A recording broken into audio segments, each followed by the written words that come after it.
Hello, this is Shane Malley, along with my classmates Catherine Hayes and Timothy Walsh, and we will be discussing the effects of the Cold War on three separate countries. Throughout the existence of the Soviet Union, the Russian government was built on lawless corruption that ended with complete economic defeat. The economic decline of the Soviet Union began in 1985 when Michael Gorbachev became General Secretary of the Communist Party and continued to worsen even after the Cold War. GDP growth was increasing at a rate of 1.9%.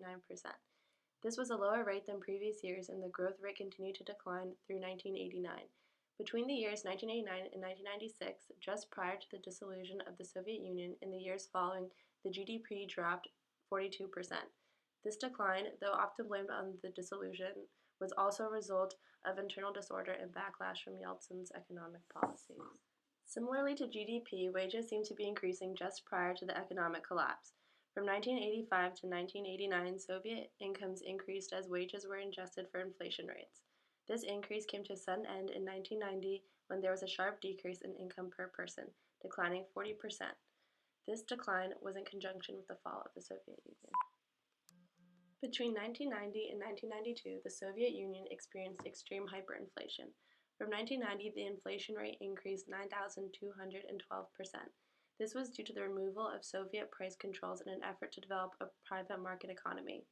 The problem was that most state enterprises operated on a deficit that was made up for by the government. When the government stopped paying to fill this gap, companies had to take out loans in the form of accounts at the central bank. This expanded the money supply, causing massive inflation. The devastating effects of this inflation were the impoverishment of the pensioners and the destruction of the value of lifetime savings. It is interesting to look at the difference in military expenditure between Russia and the US after communism lost its hold of Eastern Europe. The percentage of GDP spent on military in the US remains fairly constant around this time, but Russia has a drastic fall in this category. In 1989, the Soviet Union spent 23% of its GDP on military expenses, but by 1998, the country, now known as Russia, only spent 3.3% of gross domestic product on the military. During the time of the Soviet Union, money had to be spent on a vast military to cover all of its expansive territory. The stark contrast between industry production in the US and Russia can be seen here. The United States has a slight decrease in this category from 1988 to 1998, from 30% to 24% of its GDP. The decrease in Russia is much more significant, going from 50% to 37% in just 9 years.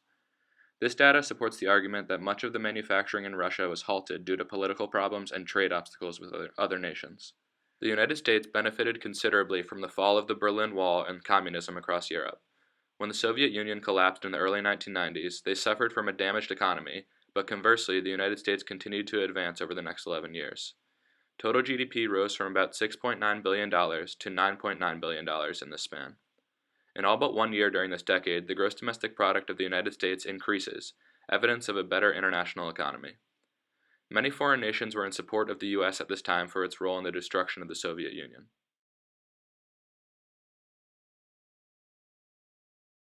With the economic aid of the United States, Japan arose as a macroeconomic superpower during the Cold War. The first main economic measuring tool that I will analyze over this time period is the GDP per capita in Japan, simply plotted against time on the horizontal axis.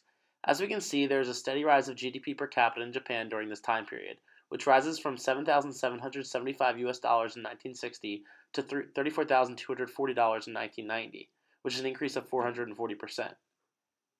If we add the United States trajectory to this same model, we can see that although they also experienced an increase in their GDP per capita of 203% over this time period, it obviously does not compare to the sharp boom of Japan's economy.